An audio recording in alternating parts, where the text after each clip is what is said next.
बोला ना. आणि पाया पडून सांगतो महिला पुरुषांना, इंदुरीकरचे किती महिला मंडळ मी तुमच्या मुलासारखं आहे. संकट किती येऊ द्या, ते कुणातरी पशी बोलत जा, त्याने दुःख हलकं होतं.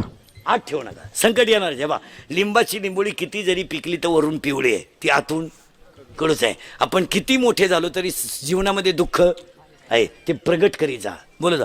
ऑफिसमध्ये साहेबाचा थोडा त्राण आहे, असू द्या, तो बायकोपाशी बोलत टाकायचं, आज जरा मी टेन्शनमध्ये, बोल नको लई, मला असं असं साहेबांनी ताण दिला. तू पिऊनच येतो डायरेक्ट, म्हणजे टेन्शन आहे काही नाही, विनोद नाही, तुम्ही बोलत जा. आणि न बोलल्यामुळे महिला मंडळात सुनबाई थोडी खट्याळी, घरोघर मातीच्या चुली, थोडंसं बोलत जा. आणि न बोलल्याचा परिणाम काय झाला ऐका. सतत सतत त्या गोष्टीचं डोक्यात चिंतन केल्यामुळं ब्लड ऑफ सर्क्युलेशन माणसाचं कमकुवत झालं. परिणाम, हृदयाचे जे 4 कप्पे आहेत, उजवी जेवणिका, डावी जेवणिका, उजवी कर्णिका, डावी कर्णिका, ब्लड ऑफ सर्क्युलेशन कमी झालं. परिणाम, त्याच्यात ब्लॉकेज तयार झाले आणि अटॅक निर्माण झाला. अटॅक आलेल्या माणसाला माणसं पहिलं विचारतात डॉक्टरला, ब्लॉकेज किती निघली, जास्त आहेत का कमी. आणि अटॅक, माझं कीर्तन ऐकलेल्या माणसाला मी सर्टिफिकेट देणार, 6 महिने अटॅक येऊ शकत नाही. एकटा हसतो घरी गेलो होतो. आणि ह्या मोबाईलमुळं संवाद संपलाय, मान्य आहे का. बोला, बोलत जा, पुरीला पोराला बोलत जा, बोलल्यानं दुःख हलकं होतं. एक बोलतच नाही लोक, लगविला गेला आणि मोबाईल आला, अहो चैन सुद्धा खोलली नाही त्यानं.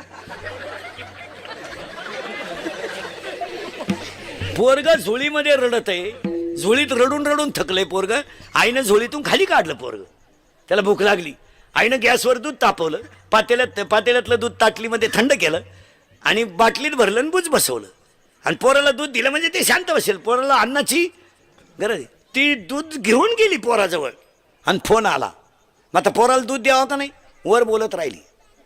कुत्रीचं पिलो अख्खं दूध पिऊन गेलं, वर गप्पा आणत राहिली पोरा.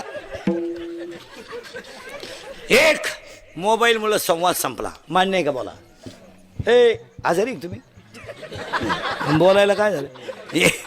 एक मोबाईलमुळं संवाद संपला.